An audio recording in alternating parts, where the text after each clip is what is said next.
Good day! Ngayon nandito tayo sa project namin sa Avida, Taft. So tara, tingnan natin.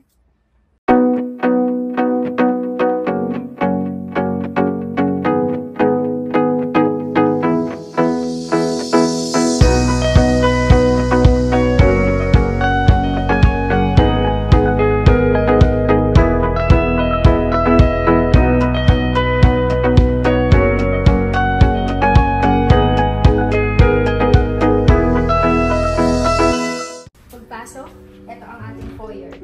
So, meron tayo itong shoe rack na nilagay sila architect, and also with a small bench para if magtatay tayo ng mga shoes. So, hindi tayo masyadong mahihirapan, especially yung client natin is matangkad.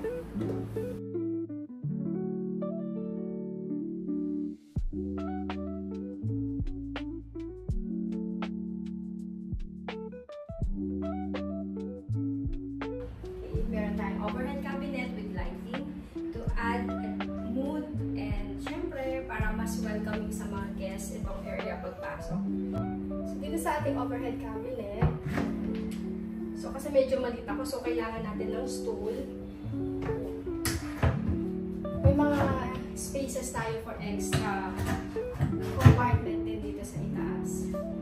And then kung mapapansin nyo dito sa ilalim sa base cabinet, naka-hand grab lang din tayo. Wala tayong mga handle na nilagay. At first, we find it challenging yung design ng foyer kasi hindi siya typical cut ng isang condo unit. So, pagpasok mo, another entrance again. And then, as designed by our architect, so mas naging functional, mas naging maganda, and inviting pagpasok pa lang dito. On this part, naglagay siya ng full-size body mirror. So, yan. And also the accent wall design, naglagay tayo.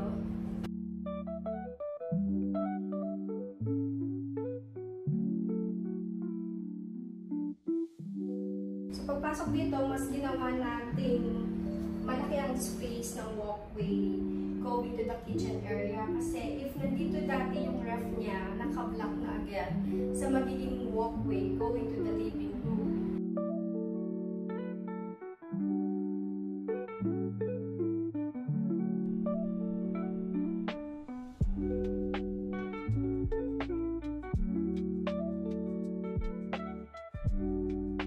Kitchen natin, we made this black color kitchen cabinet, laminated lahat. And originally, the design, supposedly, black din yung countertop. So medyo mas madilim na, kaya we decided to change na lang sa white color, Kalakata belly boards. So yan ang ginawa natin dito. And then, for the backsplash, mirror to make it more,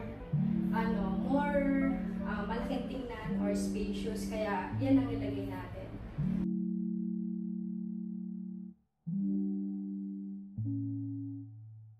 So sa design natin, meron talaga siyang range hood and then built-in cooktop and oven. But option ni owner na wag na siyang maglagay ng range hood, wag na rin mag-built-in yung cooktop, and wag na rin maglagay tayo ng oven. Kaya ang nilagay natin na lang is yung mga organizer or na cutlery. So dito na lang natin siya nilagay. And then, dinivide na lang natin yung space kung ano pa yung pwede ilagay dito sa loob. So naglagay din tayo dito ng dish, mga condiments organizer. Dito sa space na yan. Then dito, trash bin. This part, andyan yung mga wrist strap. So dito sa overhead cabinet, naglagay tayo ng pull-down dish rack dryer. Yan. So ito, meron siyang mechanism na pinipindot. Yan. Para ano mo yung weight, kung ilang load na yung ilang lagay mo ma-control. So this part, ito yung area dapat natin sa range hood. Ang ating microwave oven nasa taas. Hindi naman problem kay client kasi matangkad siya. For me, mataas kasi average Filipino, but the user is nasa 6-footer. upper cabinet, meron pa rin dyan. So, let's check the exciting part. Paano namin pinagkasya yung 4 to 6 persons na gusto mag-occupy dito sa unit na ito?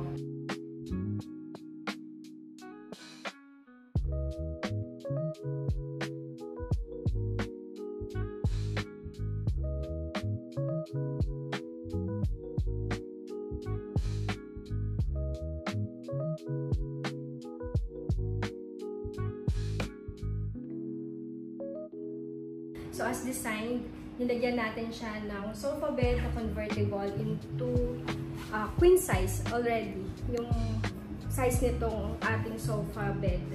And then, loft bed na pwede na mag-stay ang isang tao which can weigh up to 90 kg. So, ito yung area na to.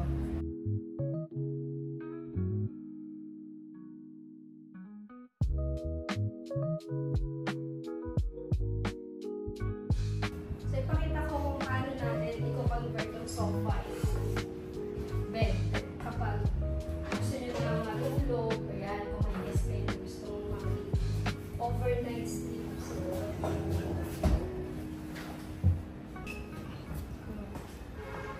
So, ayan na.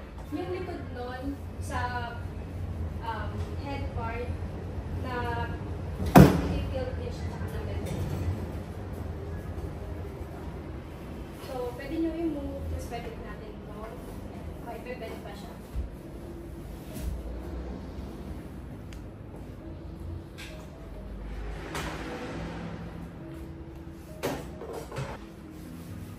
Itong loft bed, kasi magkakaroon yata sila ng helper. So, dito mo siya pwede matulog. Akyat lang dito. So, akyat na din and then pwede na siyang mahiga sa taas.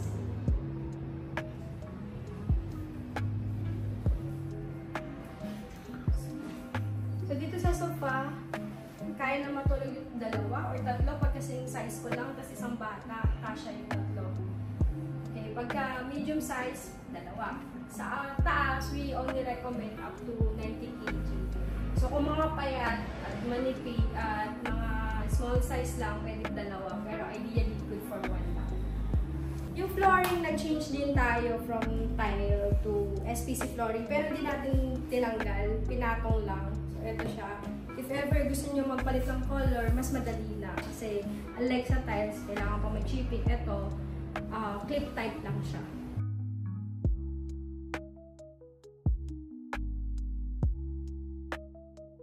So, ito yung wall art area. Naka-asbestos finish tayo dito. So, yan ang ginawa ng ating magagaling na painter. Yan.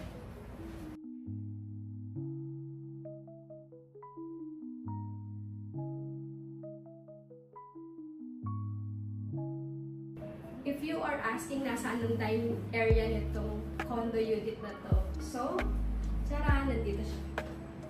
Hihilaan lang. Naka-convert na to into table. So, pwede siyang mag-occupy ng 4 na tao. Or 5, pwede pang 5. Pero masigit na sa 5. 4 lang ideal. Tapos meron tayong stackable chair na nilagay. And tinago din natin dito sa mga cabinet. Para hindi nakakalat lahat ng gamit. So, malinis lang tingnan and organize.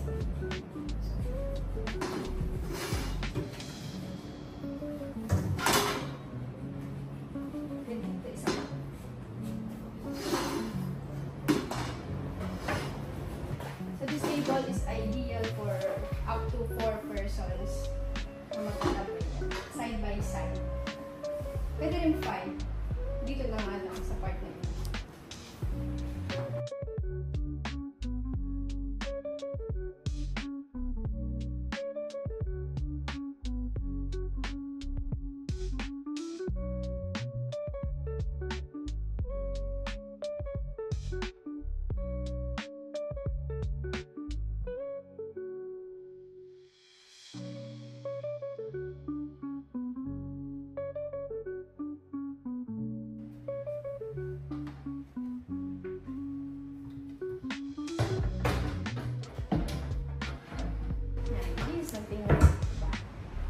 nandito rin yung control ng mga switches.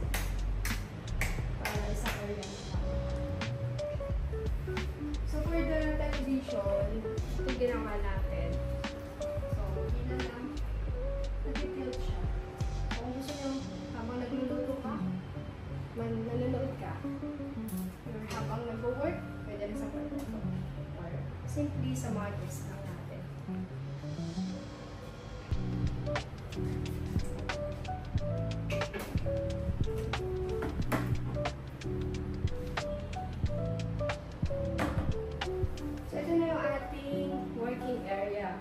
Especially now, more sa mga Filipino work from home setup. So this is a great idea. Meron kang corner dito while interacting with your guests, makakapagtrabaho ka pa, diba? And then, pagka medyo masakit na yung likod mo, gusto mo i-angat, tataas to. Kasi diba, ideally dapat tumatayo-tayo pa rin tayo while we're doing our work, pag lagi nakaupo. So, pwede tayong mag-exercise, nakatayo habang nagtatrabaho. Or, kapag pagod ka na, baba mo lang again. And then, place it in mode na standard lang for a working table. So, yan. Hindi rin siya naka-fix. So, pwede mo siyang hilahin.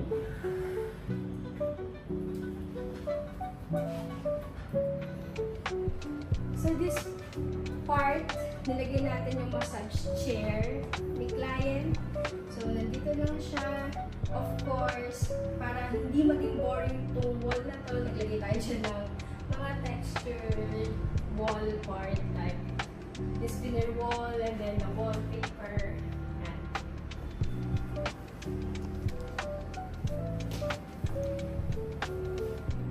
So, ito pala yung ating customized curtain. Yan. Pwede kayong mapagawa sa amin. Also, dito, yung extra bar na yan is for laundry hanger area. So, after drying, gusto nyo pang i-air dry, sabit nyo lang dito. Okay? Sa upper cabinet, ginawa natin glass door, yung ilang part. And then the other parts naman, mga wood grain finish ng laminated natin. So, naka-push open lang lahat dito. And sa upper part, ganun din. Kasi may tight pa yung pag-open natin dito. Same with the sa lower part, hand grab na lang. Kahit wala nang push to open. So, let's go to the master's bedroom.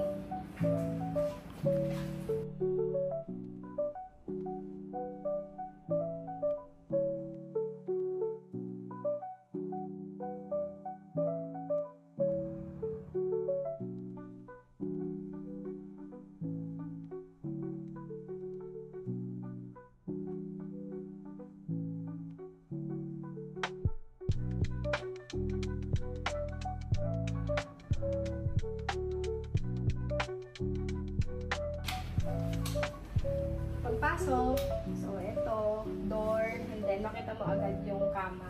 So dito natin pinosisyon yung kanyang queen size bed with 11 inches mattress, upholstered headboard, and the sidings na para mas madaling linisin.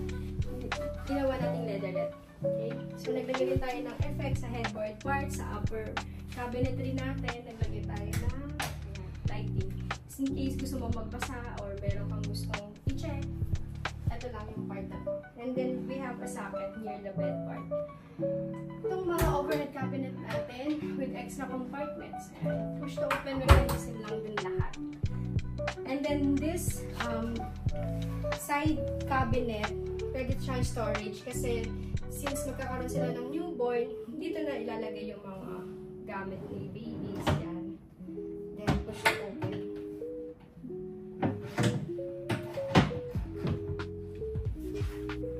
Sa part na to, na ating bedroom, naglagay din tayo ng office area kung saan pwede kang mag-work as a client dyan. Then extra storage dito. And this is the footboard part.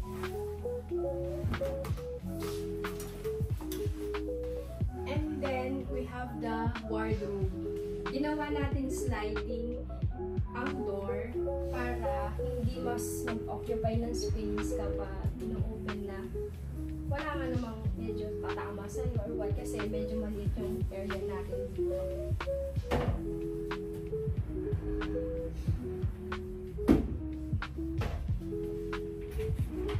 Open shelving sa loob. And then extra storage pa din sa upper cabinet. Push to open lang din. Medyo mataas na hindi ko naabot. Then extra storage.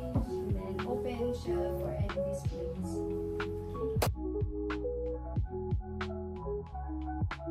Drawers natin. Upholstered na lang. Extra storage for linens. Ganyan na hindi pa ginagamit.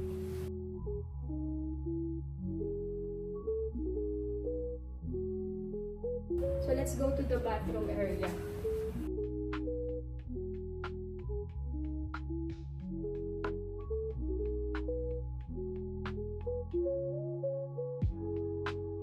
Nag-tiles tayo, tiling. Tapos nilagay natin ng bago. Naglagay tayo ng bagong countertop with small base cabinet dito. Then LED mirror. Upper overhead cabinet din. Okay? Then shower enclosure. Yan. And then the washer area. Yan. Shower area. Nandito na sila lahat. So yun yung mga pinagdating dito sa part na to. Thank you sa panonood today. Ito ang ating outcome of the design and planning na ginawa natin for our client. We hope you like kung ano yung idea that we created and implemented. For more videos, kindly subscribe and like our FB page or YouTube channel. Thank you for watching. Bye!